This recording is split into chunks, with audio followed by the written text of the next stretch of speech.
Supreme court ने permanent account number यानी pan को आधार से जोड़ने के सरकार के फैसले पर मुहर लगाई है। हालांकि आंशिक तौर पर पैन को आधार से जोड़ने की प्रक्रिया पर रोक लगा दी गई है।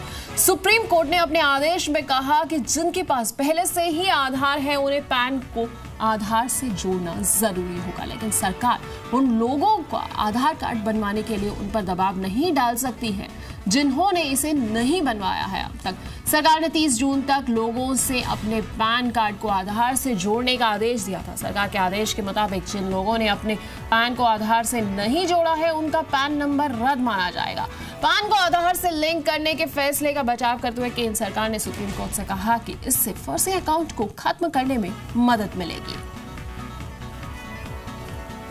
तो आधार पर इसे आंशिक राहत के तौर पर देखा जा सकता है। देखिए, बड़ा अहम फैसला है।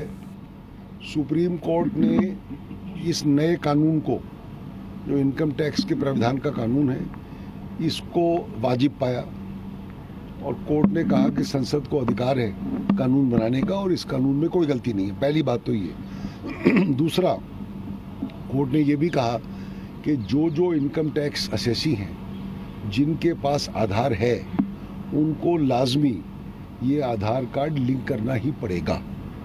और आपको मालूम है कि 115 आधार कार्ड इशू हो चुके हैं हिंदुस्तान में। 125 करोड़ की आबादी है। तो मेरा अनुमान ये है कि शायद ही 150 आदमी ऐसे हों इस मुल्क में जिसमें जो इनकम टैक्स असेसी हैं लेकिन जिन्होंने आधार ना लिया हो। Very meaningful judgment. Apart from the consequences of what relief is being given, there is also, I think, a very broad discussion in the judgment, which would certainly be helpful for the constitutional bench. तो आधार पर आंशिक तौर पर राहत मिली है इस मामले में। और जानकारी के लिए हमारे संवाददाता संतोष हमारे साथ जुड़ रहे हैं, उनके पास चलते हैं। संतोष, इस फैसले का अब क्या असर आखिरकार देखने को मिल सकता है?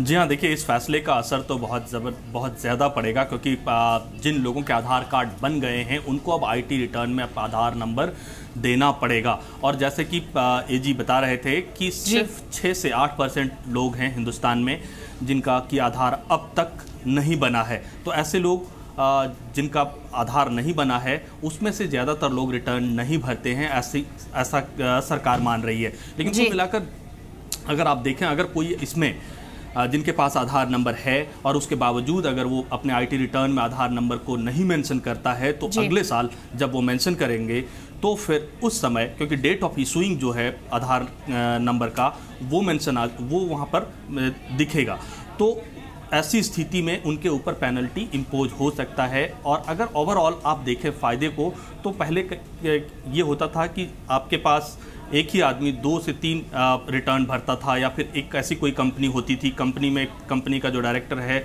उसके पैन कार्ड अलग अलग होते थे। तो इस तरह की जो शिकायतें थी उन शिकायतों पर लगाम लगाया जा सकता है।